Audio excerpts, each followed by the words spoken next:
Convidamos os irmãos a se colocar em pé. Vamos proceder à leitura do texto sagrado. A leitura de hoje encontra-se no Evangelho segundo São João, capítulo 9, versículos de 1 a 7. Evangelho segundo São João, capítulo 9, versículos de 1 a 7. A cura de um cego de nascença. Caminhando, Jesus viu um homem cego de nascença. E os seus discípulos perguntaram: Mestre, quem pecou, este ou seus pais, para que nascesse cego? Respondeu Jesus: Nem ele pecou, nem seus pais, mas foi para que se manifestem nele as obras de Deus. É necessário que façamos as obras daquele que me enviou, enquanto é dia. A noite vem, quando ninguém pode trabalhar. Enquanto estou no mundo, sou a luz do mundo. Dito isto, cuspiu na terra e, tendo feito lodo com a saliva, aplicou aos olhos do cego, dizendo-lhe: Vai, lava-te no tanque de Siloé, que quer dizer enviado. Ele foi, lavou-se e voltou vendo. O Evangelho do Senhor, louvado sejas, ó Cristo. Permaneçamos em pé e louvemos o nome do Senhor.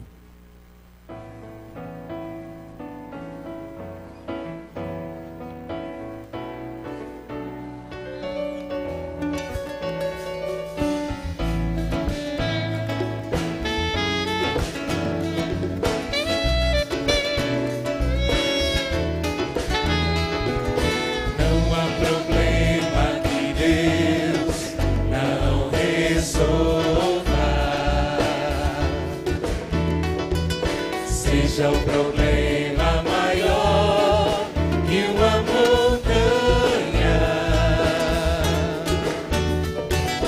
mesmo que as nuvens estejam mais escuras, não há tristeza maior que ele não mude. Nos seus braços está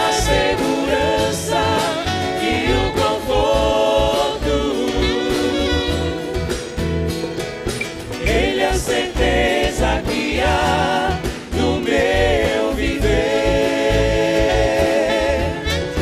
Nos seus braços está a segurança e o conforto. Ele é a certeza que há no meu viver. Você parar com fé, não há problema. Não há problema. Que o nosso Deus não resolva. Não resolva. Amém. Seja um problema maior que uma montanha, mesmo que as nuvens estejam mais escuras, Não há tristeza que o nosso Deus não muda. não há tristeza maior que ele não mude. Nos seus braços está a segurança e o conforto. Ele é a certeza que há no meu viver. Nos seus braços está a segurança e o conforto. Ele é a certeza que há no meu viver. Podeis assentar, irmãos. Graça, paz, saúde e bem da parte de Deus, o nosso Senhor. Amém. O essencial é invisível aos olhos. Você talvez até já tenha ouvido essa frase. Ela é de Saint-Exupéry e está no livro Pequeno Príncipe, leitura obrigatória, eu diria, para quem gosta de uma boa literatura. Eu queria lhe fazer uma pergunta. Você já experimentou ver pela primeira vez o que você vê todo dia? Por exemplo, no seu caminho para o trabalho, há uma infinidade de coisas que você apenas olha. Mas eu até ouso afirmar que até hoje você ainda não viu. É que há uma grande diferença entre olhar e ver. O que nos cerca, o que nos é familiar, o que já faz parte da rotina, não desperta mais curiosidade. De tanto olhar, a gente já não vê mais. O poeta afirma que o hábito suja os olhos. É como se o olhar se gastasse com a mesmice do dia a dia, ficasse turvo, opaco, desvanecido. Eu li recentemente uma história que achei curiosa. Um certo executivo passou 32 anos a fio pelo mesmo hall onde se localizava o seu escritório. Lá estava sempre pontualíssimo o mesmo porteiro. Dava-lhe bom dia, chamava o elevador e não raras vezes lhe passava um recado ou lhe entregava a correspondência. Pois bem, certo dia o dito porteiro cometeu a descortesia de falecer. E como era ele? Não sabia o homem. Qual a sua aparência? Não lembrava. A sua voz, para ele não tinha qualquer significado. Como se vestia? Não fazia ideia o executivo. Não sabia se era solteiro ou casado, se tinha filhos, onde morava, por que time torcia. Não sabia absolutamente nada. Em mais de 20 anos, nunca o viu. Se um dia no seu lugar estivesse uma girafa, cumprindo o mesmo rito, é bem provável que o homem ocupado com os seus negócios não desse por sua ausência. Foi preciso ele morrer para ser notado. Como é que você olha para a existência? Como são os teus olhos? Diz o poeta: quando eu morrer, morrerá comigo um certo modo de ver a vida e as coisas. Desde a Grécia Antiga, o olhar tem sido objeto de intermináveis reflexões de filósofos, pensadores, artistas. E já na Idade Média, Leonardo da Vinci lançou a ideia de que os olhos são a janela da alma e o espelho do mundo. E aí é pertinente a gente pensar e perguntar: como é que a vida se passa nos nossos olhos? Como é que você traduz os fatos que te cercam e atribui a eles valor e significado? Como é que você, por exemplo, enxerga o drama, a tragédia, ou como você vê a alegria ou o sucesso? Ernest Hemingway, escritor americano, ganhador do Prêmio Nobel de Literatura, disse que olhava cada coisa à sua volta como se a estivesse vendo pela última vez. Eu passo a semana inteira ouvindo pessoas. Diante de mim se apresentam situações das mais diversas: dramas, dores, medos, ansiedades, alegrias, conquistas, matizes da vida, as estações da existência humana, dias que vêm e que vão.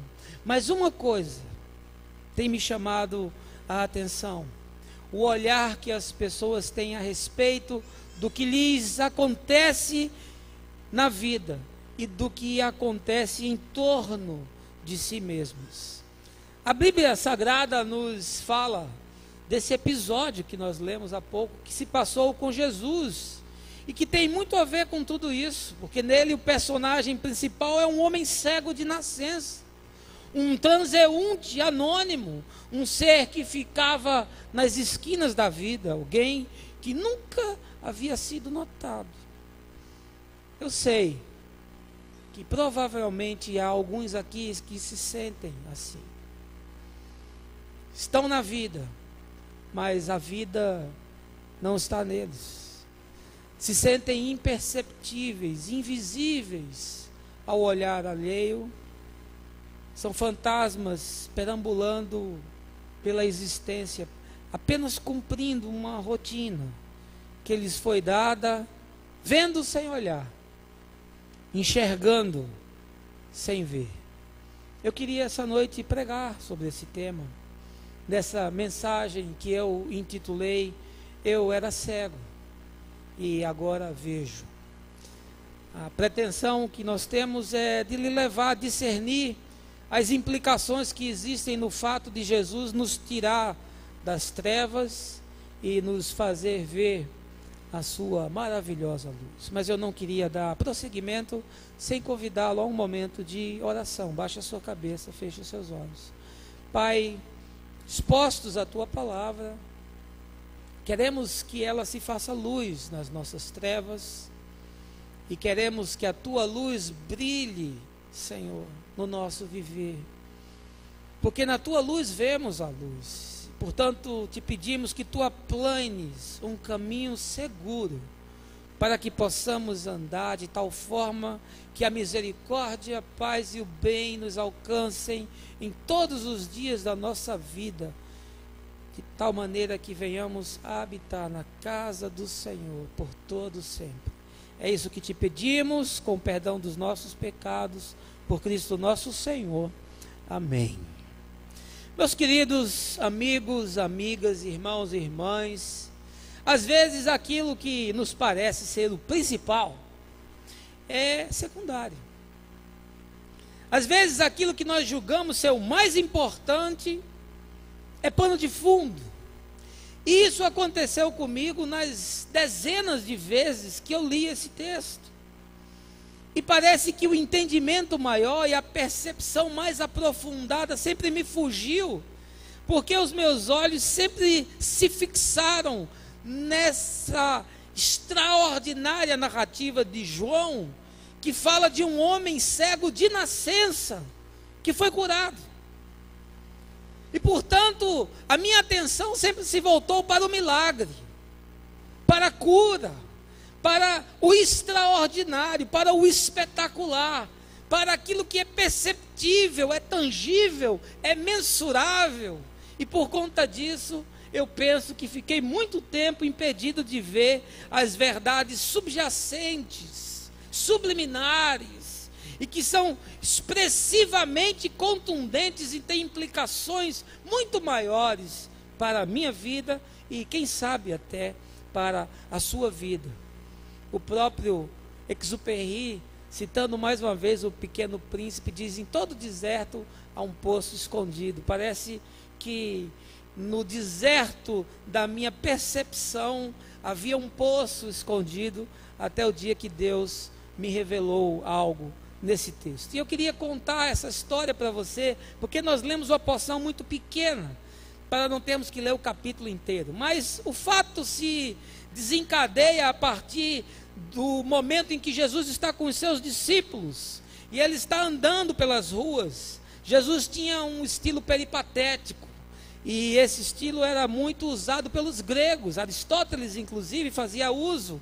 O estilo peripatético era aquele mestre que ensinava as coisas andando, se aproveitando dos fatos do cotidiano, dos acontecimentos da vida comum, daquilo que surge. Eu tenho um amigo pastor, professor de história, e ele estava dando uma aula e falou que Jesus tinha um estilo peripatético. E aí disse que uma mulher na primeira fila, reverendo Gelcino, levantou-se e disse: pateta é você, eu não assisto mais a sua aula. E aí retirou-se. E aí ele teve que explicar, dizendo que o estilo peripatético era essa forma de Jesus ensinar. Mas o fato é que os discípulos observaram um fato e perguntaram a Jesus uma explicação sobre aquilo. Era esse cego de nascença que estava ali como alguém imperceptível. Porque um cego de nascença na cultura judaica era ninguém. Ele não tinha expressão, ele não tinha visão, ele não discernia, ele não percebia, ele não entendia, ele não opinava. Então era como se fosse uma árvore. Podia ser algo como um banco. As pessoas passavam por ali, mas ele não era dotado. E aí os discípulos, talvez de forma curiosa, observando aquele fato, perguntam para Jesus: mestre, esse homem, quem foi que pecou para que ele estivesse nesse estado? Foi ele mesmo ou foram os seus pais? E aí Jesus desconstrói essa crendice que havia entre os judeus, de que os pecados dos pais reverberavam nos filhos, e diz: nem ele, nem os pais, porque o que de fato se processa em sua vida é para que se manifeste a glória de Deus. E assim eu entendo que quando nós abraçamos a vida, com tudo que a vida nos traz, sejam dores, sejam traumas, sejam dramas, sejam imperfeições, sejam doenças, seja o que for, é para que de alguma forma em nós se manifeste a glória de Deus. Amém, queridos? Pois bem, depois de respondida a questão, Jesus chamou o homem e aí criou uma teologia esquisita. Eu chamo da teologia do cuspe. Porque Jesus cuspiu na areia, fez um lodo com aquilo e esfregou nos olhos do cego. Eu fico pensando nos nossos dias, que tudo vira uma doutrina, e tudo vira um ritual, e tudo vira uma encenação religiosa. Se essa moda pegasse, ia ser um horror. Você já pensou? Uma fila de pessoas indo para a oração e o pastor cuspindo na cara dos membros e dizendo assim: receba a cura agora. Pois bem, foi o que Jesus fez. E não tem explicação, porque muitos cegos e aleijados e coxos e leprosos foram curados por Jesus sem esse ritual. Mas nesse caso ele resolveu fazer isso. E não tem explicação, e eu não vou tentar lhe dizer uma coisa que eu não sei. Essa daqui, se você me perguntar, eu digo: não sei. Quando você chegar no céu, você pode perguntar para ele, que ele vai lhe dizer. Mas o fato é que ele mandou aquele homem ir se lavar num tanque chamado tanque de Siloé. E esse tanque simbolizava o enviado. E isso aponta, prefigura para o propósito da obra de Jesus na minha vida e na sua vida, que é nos lavar das nossas imperfeições, das nossas imundícies, das nossas incongruências, dos nossos desatinos, dos nossos equívocos. E ele faz isso de forma soberana e sobrenatural. Pois bem, o homem foi, lavou-se e começou a ver. E aí começou também uma pendenga. Porque quando ele voltou vendo, aquele homem que não era ninguém, aquele homem que não tinha história, aquele homem que não tinha nome, aquele homem que não tinha percepção, aquele homem que não era notado, aquele homem que não tinha importância, agora começa a ser percebido. E aí as pessoas dizem: mas vem cá, esse cara não era aquele cego que ficava ali? Era assim, mas como é que ele agora está vendo? E aí arrastaram o homem e levaram ele para a sinagoga. E aí a moçada da religião se reuniu, escribas e fariseus, doutores da lei, e vão interrogar o sujeito. E diz: vem cá, você era cego mesmo? Ele diz: eu era cego. E como é que você agora está vendo? Ele diz: olha, um homem foi lá e ele fez um lodo com a saliva, passou nos meus olhos, mandou me lavar e agora eu estou vendo. Mas não pode. Por que não pode? Porque hoje é sábado. Imagine a que ponto a religião pode se tornar perversa, a que ponto a religião pode se tornar bizarra. Se fosse na sexta, podia. Se fosse no domingo, podia. Mas no sábado, Deus não podia fazer o bem. Estava indo do meu escritório essa semana ali na Mário Melo, aí vi uma placa, terça-feira, desencapetamento total. Aí eu falei, rapaz, esse negócio aqui na terça-feira vai ser punk. O capeta vai sair de Recife. Porque se ele ficar em Recife, essa moçada vai pegar ele e vai triturar. Porque nós estabelecemos uma agenda para o sagrado. Nós agora dizemos o dia que Deus vai agir e o que Deus vai fazer. Está com problema financeiro? Quarta-feira. Problema conjugal? Quinta-feira. Endividamento? Sexta-feira. E não esqueça da terça, que é o desencapetamento total. Eu penso que o desencapetamento total deve ser o cara que está falido, brigado com a mulher, e está perturbado, ouvindo vozes, cartão de crédito estourado, aí é você só no desencapetamento total, para resolver o seu problema. O fato é que os fariseus disseram, olha, você é nascido em pecado, você é um homem desgraçado, você é um marcado da vida, você é um perseguido de Deus, você é um amaldiçoado, como é que você pode estar vendo?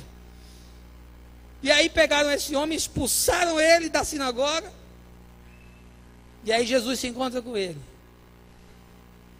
E a resposta última que ele dá ao interrogatório da Santa Inquisição Religiosa Judaica é o seguinte: olha, eu não sei quem foi que me curou, uma única coisa eu sei, eu era cego e agora vejo. E quando ele se encontra com Jesus, Jesus disse, olha, você acredita no Filho do Homem? E aí o cego disse, olha, me diga quem é ele para que eu possa acreditar. E aí Jesus disse, olha, ele sou eu que falo contigo. E ele se ajoelhou nos pés de Jesus e o adorou como Deus. Porque não há cegueira que resista ao impacto da graça, do amor e da misericórdia de Jesus. Quando eu faço uma análise mais cuidadosa sobre esse texto, eu começo a ver que, na verdade, ele tem desdobramentos para muito além do milagre. Assim como o encontro com Jesus tem um desdobramento muito além do que às vezes nós queremos ver com os nossos olhos. Porque nós gostamos do extraordinário, nós gostamos do espetacular, nós gostamos das conversões cenográficas, nós gostamos do Deus performático, nós gostamos dos cultos de poder e de fogo, mas parece que o negócio de Deus é agir no silêncio. O negócio de Deus é para dentro. O negócio de Deus é mexer com os nossos valores, os nossos conteúdos e a nossa consciência. E isso não aparece. Porque Deus é discreto. Deus não é marqueteiro. Deus é discreto. Deus faz as coisas no silêncio. E as coisas de Deus duram para sempre. O impacto de um encontro com Jesus altera não só realidades espirituais, mas emocionais, sociais, tem desdobramentos profundos que irrompem para dentro do ser e depois se projetam para fora dele, porque se encontrar com Jesus muda a vida. Eu não sei como foi que você entrou aqui hoje à noite, nem eu tenho a certeza de como estão os seus dias. Eu não sei se você está perambulando pela vida.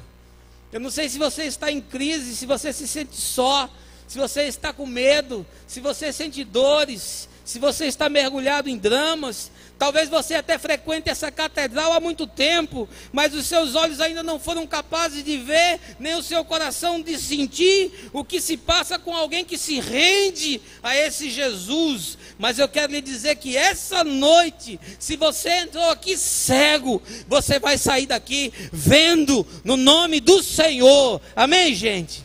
Eu já fui cego, mas agora eu vejo. E por isso eu penso que eu posso te ajudar a você discernir essas implicações que existem no fato de nós nos encontrarmos com a graça de Deus mediante Jesus Cristo nosso Senhor. A primeira coisa que eu quero lhe dizer que está escondida nesse texto, para mim, é que esse encontro com Jesus destrói o que eu chamo de heranças parentais. Veja lá o verso 2, diz o seguinte: os seus discípulos perguntaram, mestre, quem pecou, este ou os seus pais, para que ele nascesse cego?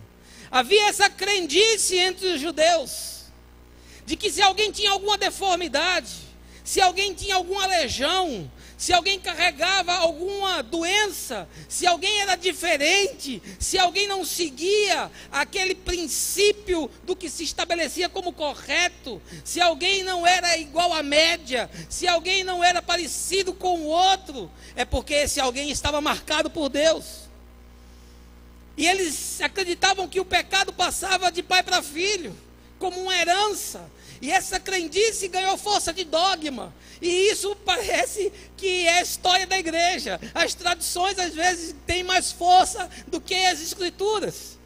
Porque na própria escritura, o texto sagrado diz: os pais comeram uvas e os dentes dos filhos ficaram embotados. Mas logo em seguida o profeta diz: mas a alma que pecar, essa morrerá. O negócio de Deus é olho no olho. O negócio de Deus é com você. O negócio de Deus não trata daquilo que foi feito anterior, nem por aquilo que o seu pai, o seu avô, o seu bisavô fez. E aí nos nossos dias nós convivemos com uma teologia perversa, distorcida, fraudulenta, estelionatária, de um negócio que se convencionou chamar maldição hereditária. E aí eu fui aconselhar uma pessoa, ela disse para mim: olha, pastor, eu estou sendo aconselhada por um outro pastor, eu já fiquei assim, já fiquei com vontade de parar a conversa, porque diz que junta de médico é pior do que junta de boi. E junta de pastor é uma desgraça. 2 pastores aconselhando a mesma pessoa é capaz de fazer uma convulsão no cérebro dela. E aí eu já fiquei com vontade de dizer: olha, você não já ouviu um pastor? Então você fica com o que ele falou. Mas aí ela me disse o seguinte: ele está fazendo um mapeamento genealógico, está levantando todas as minhas raízes hereditárias, porque eu estou debaixo de maldição. Eu falei: isso é loucura, isso é doidice, isso é esquisitice. Me mostre onde é que está isso nas escrituras. Me mostre algum texto bíblico que respalde isso. Mas nós vamos atrás desses modismos. E aí começamos a achar que o nosso bisavô pisou numa caveira. E por conta disso, você agora está amaldiçoado. E o que você bota a mão não dá certo. E aí você começa a querer achar um culpado para o negócio. Aí você fala: aquele meu bisavô era um perverso, aquele sujeito. Ah, aquele miserável, por conta dele eu estou assim nessa desgraça. Por causa dele é que a minha vida não funciona. Por causa dele é que minha vida financeira não deslancha. Por causa dele meu casamento não dá certo. E eu quero lhe dizer um negócio essa noite, meu irmão: o seu bisavô, tataravô, avô, pai ou mãe não tem nada a ver com a sua história, porque a alma que pecar, essa morrerá. Essa é a palavra do Senhor. Ah, pastor, mas por que acontece tanto de na família ter um bisavô alcoólatra, um avô alcoólatra, o pai é alcoólatra e o filho é alcoólatra? Meu querido, pessoa que cresce dentro de um ambiente onde a figura de autoridade, que é uma referência, vaza pelo ser, tudo aquilo que não constrói, ele vai absorver e ele pode vir a reproduzir isso. Quantos cresceram em famílias totalmente doentes, desorientadas, desconstruídas, e se tornaram pessoas na vida que têm uma existência centrada, equilibrada, produtiva, que construíram a sua casa na rocha, que tem casamentos bem-sucedidos e que os filhos são criados debaixo da graça e da misericórdia de Deus. E aí nós queremos espiritualizar o natural. E aí Jesus disse: nada disso, nem foi ele, nem foi os pais. Não tem mais esse negócio de herança. Você não vai ficar agora recebendo como pecado aquilo que o outro fez. Acabe com isso. É a teologia da maldição hereditária. E nós às vezes acreditamos nessas coisas, começamos a carregar esse fardo, achamos que estamos fadados a repetir o que o nosso pai, o nosso avô, a nossa mãe, a nossa avó fez. Vivemos o script de outro, vivemos a vida de outro, vivemos os desdobramentos do outro. Mas Jesus disse: nem ele pecou, nem os seus pais pecaram. Por isso eu quero lhe dizer uma coisa essa noite: liberte-se das suas heranças parentais. Se havia alguma maldição em algum membro da sua família antes de você, eu quero dizer uma coisa: em você a maldição parou, em nome de Jesus, amém? E de você para frente só vai ter perdão, graça e misericórdia de Deus. Você não está fadado a repetir uma história que não é sua. E aí Paulo disse: se alguém está em Cristo, nova criatura é. As coisas velhas já passaram e tudo se fez novo. Segunda coisa que o texto me ensina nesse encontro com Jesus é que os preconceitos sociais são derrubados. Então os vizinhos, no verso 8, e os que dantes o conheciam de vista como mendigo, perguntavam: não é esse o que estava sentado pedindo esmolas? Aquele homem era ninguém. Aquele homem não existia, ele não era visto nem percebido. Ele era um transeunte, ele era um anônimo qualquer, como muitos são os anônimos da vida. Como muitos estão aí fora sem serem percebidos, nem por mim, nem por você, nem pela igreja, nem pelo Estado, nem por ninguém. Esse era mais um deles. E os seus vizinhos disseram: olha, não era esse cara que era mendigo? Esse cara não vivia esmolando? Como é que agora ele está aí, todo diferente? Provavelmente ele tomou um banho, provavelmente ele se vestiu melhor, provavelmente pela primeira vez ele enxergou o seu rosto. Ele fez a barba, quem sabe penteou o cabelo. E aí as pessoas olharam para ele e dizem: olha, esse cara era mendigo, esse cara era um pedinte. Mas a graça de Deus destrói, desconstrói essas hierarquias sociais. Nós achamos às vezes que nós somos diferentes dos outros, que nascemos num berço diferente dos outros, que Deus faz acepção de pessoas, que Deus gosta mais de um grupo do que de outro, que no céu vai ter um compartimento para cada um ficar num nível de espiritualidade diferente. Nada disso. Eu fico impressionado porque eu tenho visto que na igreja nós tratamos as pessoas pelas marcas que elas carregam. Pessoas que são, parece que predestinadas a carregar um pecado ou um problema que tiveram a vida inteira.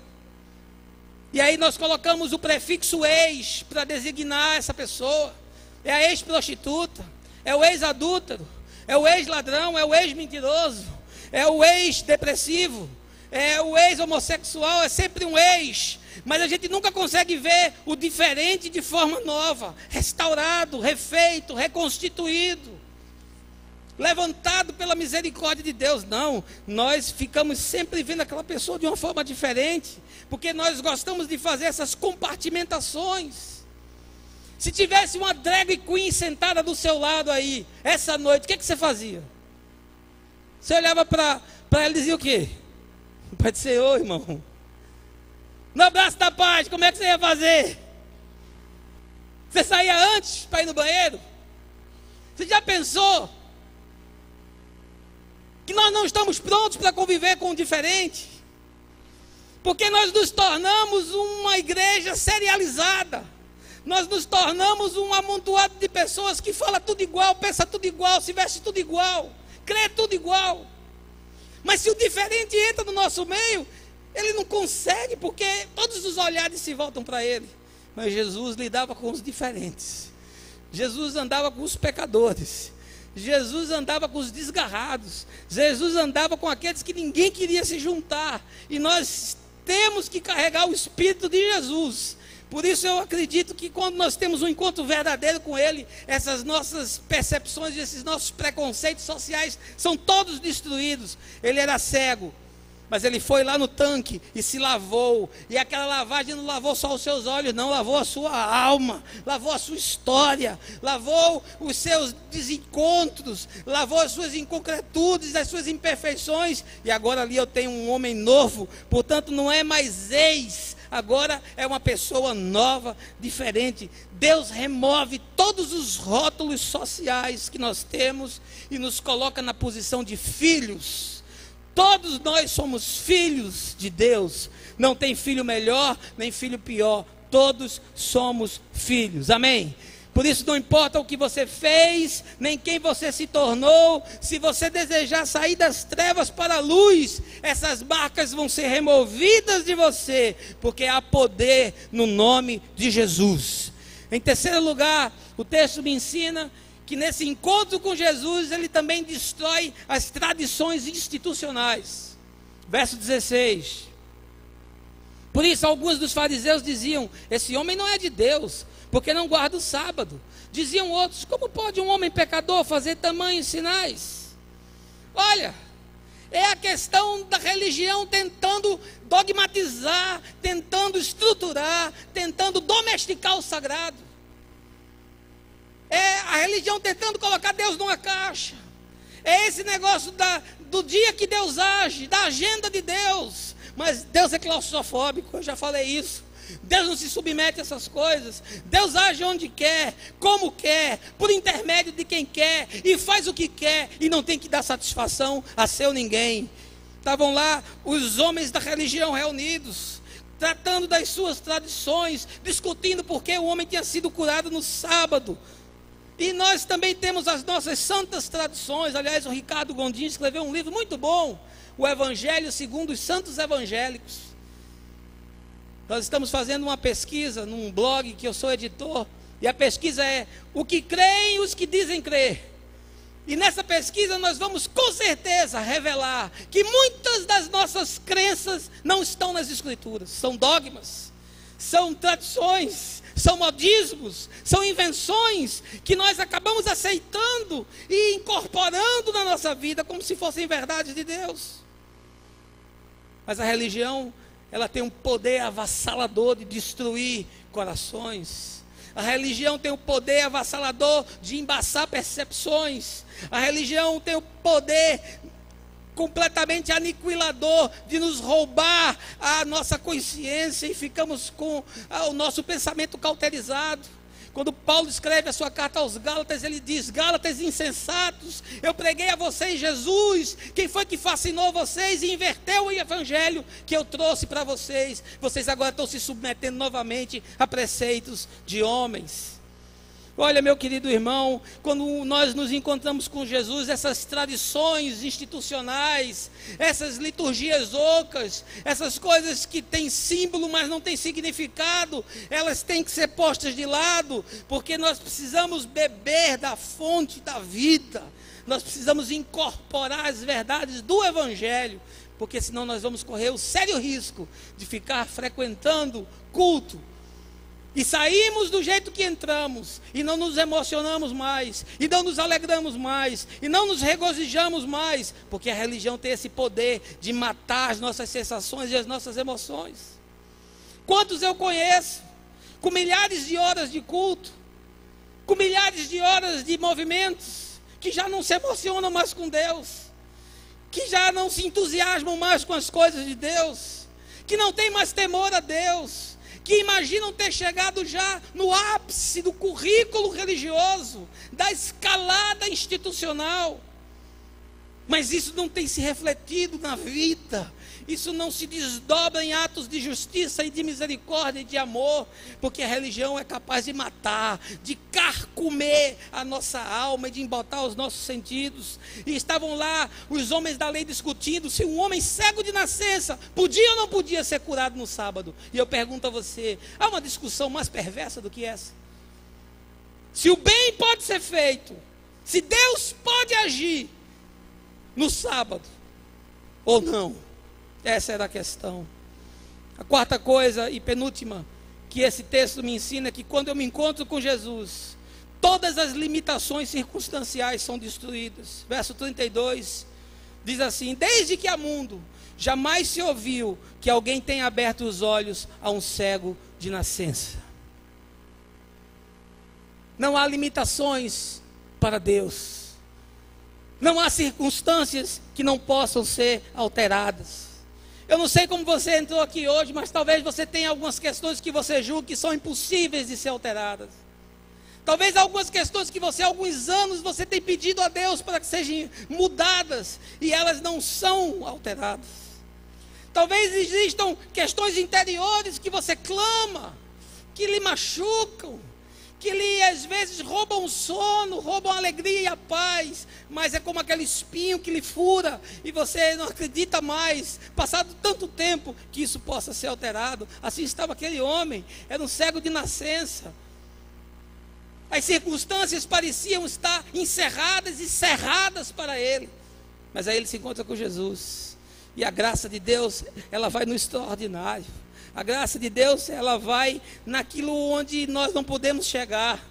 O impossível é a matéria-prima do milagre de Deus. Deus age nas nossas imperfeições e impossibilidades. A mão de Deus vai tão fundo em nós, onde nada chega, nem o remédio chega, nem o psicanalista chega, nem o psicotrópico chega, mas o Espírito de Deus chega. E quando ele chega lá, ele altera as nossas realidades interiores, e ele nos chama da morte para a vida e diz: acorda tu que dormes, levanta dentre os mortos e Cristo te iluminará. Amém, queridos? Deus pode mudar o seu casamento. Deus pode mudar a sua profissão, os problemas que você está enfrentando. Deus pode mudar a sua relação com a sua filha. Mãe, você essa noite que entrou aqui com esse problema. Pai, você que está com problema com teu filho, Deus pode mudar essa relação. Não pense que Deus está limitado às circunstâncias. Não pense que Deus está escravizado a rotinas. Não ache que Deus se submete aos fluxos existenciais e à lógica humana, porque Deus está acima de tudo isso. E diz a palavra do Senhor: agindo eu, quem impedirá? Eu abro a porta e ninguém fecha, eu fecho e ninguém abre. Ele é o Senhor. Amém, queridos? Mário Quintana disse: eu não tenho paredes, só horizontes. Quero te dar uma palavra de Deus essa noite. Você não tem mais paredes. Jesus destruiu toda a prisão que te prendia. Você agora só tem horizontes, porque o Espírito do Senhor Deus está sobre ti, e Ele te ungiu para pregar boas novas aos quebrantados, e te enviou a pregar para os quebrantados de coração, para livrar os cativos, para pôr em liberdade os algemados, e apregoar o ano aceitável do Senhor, para te dar vestes de louvor, ao invés de espírito angustiado, para te cobrir com vestes de salvação, e te restaurar a alegria e o ânimo. Essa é a palavra de Deus para você essa noite. E em último lugar, o encontro com Jesus destrói os karmas espirituais. Verso 34, mas eles retrucaram: tu és nascido todo em pecado e nos ensinas a nós, e o expulsaram. Está lá aquele homem sendo arguido pelo tribunal da Santa Inquisição judaica. Está lá aquele homem sendo questionado, porque agora estava vendo, uma vez que ele era cego. Está agora aquele homem sendo inquirido, porque Deus resolveu agir na sua vida, mudar a sua história, abrir a sua visão, restaurar a sua vida. E aí esse homem diz: olha, eu não sei quem ele era, uma coisa eu sei, e essa coisa é a única que importa: eu antes era cego e agora eu vejo. Eu quero lhe dizer uma coisa essa noite: eu não sei o que você carrega, mas há uma única coisa que importa na sua vida. Se você está cego e não percebeu ainda a dimensão do amor e da misericórdia de Deus, é importante que você hoje entenda, para que você veja a sua glória e se renda ao seu poder. Aleluia. Sabe o que era isso aqui? Você é nascido em pecado. Isso era um karma que o sujeito carregava. Você não pode nem estar aqui, porque você carrega esse karma, você é marcado. Você nasceu cego, você está amaldiçoado. Deus colocou essa maldição na tua vida. Essa era a crendice que os judeus tinham. Os judeus chegavam ao ponto de acreditar no pecado uterino, que o feto pecava. E por conta disso nascia deformado, nascia doente, nascia cego, nascia inválido, nascia coxo, nascia surdo. E aí os fariseus e doutores da lei dizem: você nasceu em pecado, você tem que viver e morrer em pecado. porque essa doença é uma consequência de que você fez. É o que eu chamo de teologia moral de causa e efeito. É esse Deus perverso, esse Deus persecutório, esse Deus que nós criamos às vezes na nossa mente, que quer sempre fazer um encontro de contas. É esse Deus que está sempre na esquina, nos espreitando para roubar a nossa alegria. Tem gente que não consegue se alegrar porque acha que está pecando, e fica com medo de celebrar a vida, porque acha que Deus está espreitando ele para fazer alguma coisa. É uma religião neurótica, é uma fé patológica, porque a pessoa transfere às vezes a relação com o pai, a relação com a mãe, transfere para Deus, e aí começa a pensar: Deus vai me castigar, eita, Deus vai me pegar, eita, esse negócio está tão bom, mas estou com medo, porque eu acho que Deus vai acabar com a minha festa, Deus vai tirar a minha alegria, e é esse karma, a gente carrega essa sensação de estar sempre devendo, e há algumas religiões que pregam inclusive, que para você purgar isso, você precisa reencarnar, você precisa agora viver muitas vidas, para poder de alguma maneira zerar essa conta, porque você está sempre em débito, porque você está sempre com o seu saldo vermelho. Mas eu quero lhe dizer uma coisa essa noite: se fosse isso possível, Jesus morreu de bobeira, Jesus foi um otário, porque foi para a cruz, para atrair para si o pecado de todos os homens em todos os tempos, e aí ele diz: eu sou o caminho, a verdade e a vida, ninguém vai ao Pai senão por mim. E quando ele na cruz disse tetelestai, gritou: está pago, está consumado, está encerrado, está fechado o livro, está paga a dívida, e foi paga com sangue, para que eu e você pudéssemos ter a possibilidade de existir com um significado e com um propósito. Não existe mais karma na sua vida. Você não tem que purgar mais nada. Você não está aqui pagando os equívocos de existências outras. Você tem a oportunidade de construir um caminho com Deus. Você tem a oportunidade de escrever uma história nova. Eu não sei como é que você escreveu até hoje, mas eu sei que saindo por aquela porta hoje, você amanhã pode acordar e escrever uma história totalmente diferente com Deus, porque Ele destruiu todo o karma, Ele tirou toda a maldição, Ele removeu todo o empecilho e toda forçação de barra espiritual, tudo que pesava sobre nós, o escrito de dívida, Paulo fala, Ele encravou no madeiro, para que eu e você tivéssemos a chance de ter paz com Deus. Amém, queridos? Eu gosto muito dessa frase de Marcel Proust, com ela eu quero encerrar. A verdadeira viagem de descobrimento não consiste em procurar novas paisagens, e sim em ter novos olhos. Jesus disse: eu vim a esse mundo para juízo, a fim de que os que não veem vejam, e os que veem se tornem cegos. Os que não estão enxergando, que se acham necessitados, quebrados, os que se sentem excluídos, os que se sentem da vida cansados, os que estão doídos e machucados, os que caíram deprimidos, os que foram alvejados, esses que se sentem cegos e não enxergam a luz, Jesus vai fazer com que a luz brilhe em seus olhos e que eles possam enxergar e perceber a verdade. Mas aqueles que acham que entendem tudo, que sabem tudo, que já perceberam tudo, esses vão continuar em trevas profundas, porque jamais serão capazes de discernir aquilo que Deus propõe em Jesus Cristo pelo Evangelho. Chegou a hora de você ver. Chegou a hora de você ver essa noite. E eu quero lhe perguntar agora: como é que está o seu olhar da vida, da existência? Como é que está a tua percepção do sagrado? Como é que anda a tua vida com Deus? Como é que anda a tua leitura da palavra, o teu tempo de oração? Como anda a tua paixão por Deus? Teu coração ainda vibra quando fala das coisas de Deus? Ainda pulsa em você aquela alegria do primeiro encontro, do primeiro amor? Você ainda tem aquela empolgação? Faz 30 anos que eu conhecia Jesus. Toda vez que eu subo no púlpito, eu subo de forma diferente. Porque um dia eu fiz uma oração e disse: nunca permita que eu me torne uma máquina. Nunca permita que eu me torne uma peça de uma engrenagem. Nunca permita que eu me torne uma peça num sistema. Nunca permita que eu perca o teu temor e a visão de que tu és. Não permita que eu viva como viveu Isaías, despercebido e acostumado com o sagrado, até o dia que ele viu Deus assentado no alto e sublime trono, e ele disse: ai de mim, eu vou morrer porque eu vi Deus. Não permita, Senhor, que eu me acostume, nem banalize as tuas coisas, porque tu és santo. E eu quero te perguntar essa noite, como é que você está?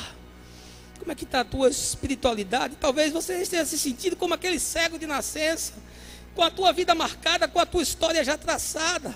Mas eu quero dizer uma coisa em nome de Jesus, que você pode deixar essa cegueira cair hoje dos teus olhos e enxergar a vida como Deus quer, porque Jesus veio para destruir as nossas heranças parentais, Ele veio para aniquilar os preconceitos sociais, Ele veio para sucumbir às tradições institucionais, Ele veio para mudar as limitações circunstanciais, e Ele veio para nos ensinar que nós estamos libertos dos karmas espirituais. Baixe a sua cabeça e feche os seus olhos. Se você tiver coragem, e se você quiser sair daqui hoje enxergando, se você quiser sair vendo a glória de Deus, o bem de Deus, a paz de Deus, a misericórdia de Deus, e você quer junto comigo fazer uma oração, e você quer essa noite junto comigo, a gente junto aqui nesse lugar, nessa casa de oração, a gente se colocar diante de Deus e dizer: Senhor, remove toda treva da minha alma, remove toda cegueira da minha vista, e me dá agora uma visão do teu reino e da tua misericórdia. Fique em pé que eu quero orar por você. Amém, amém. Pode ficar de pé, não tenha vergonha não, nós estamos em família. Quero orar por você essa noite. Pai, está aqui o teu povo e são os teus filhos, é a tua igreja, gente boa de Deus, gente que está caminhando, buscando ouvir a tua voz, Senhor. Eu te peço essa noite, que eles sejam alcançados pela tua misericórdia, e os seus olhos sejam abertos, e as suas mentes sejam ressignificadas, e o seu coração seja mudado de pedra em carne, e que tu derrame sobre eles o teu espírito, e os dê por herança a salvação e a vida eterna. Isso é o que eu te peço, crendo com o perdão dos nossos pecados, em nome de Jesus. E o povo que se chama pelo seu nome, diga amém.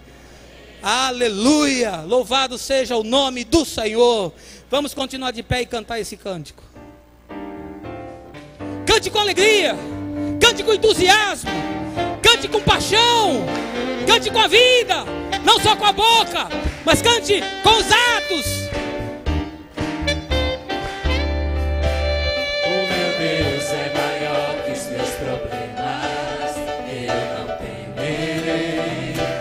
Jesus, eu vou além, ainda que a figueira não floresça e não haja frutos na videira, eu não temerei, não. Eu sei que vai além das nuvens, o sol não deixou de brilhar, só porque a terra escureceu. A minha vida está em Deus, eu sei tudo posso em Deus, é Ele quem me fortalece, eu vou seguir com fé. Com meu Deus eu vou para a rocha mais alta que eu sei pra onde vou, como águia vou, nas alturas sou filho de Deus, eu vou seguir com fé, com meu Deus eu vou para a rocha mais alta que eu sei pra onde vou, como águia vou, nas alturas sou filho de Deus.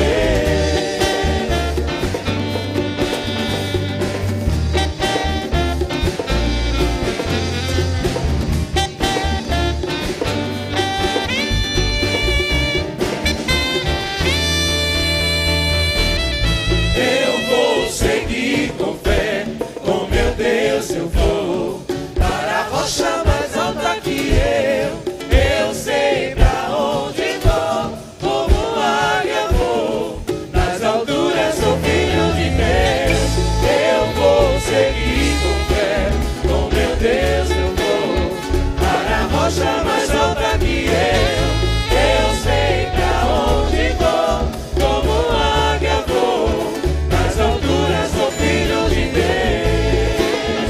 Nas alturas sou filho de Deus, nas alturas sou filho de Deus. Os irmãos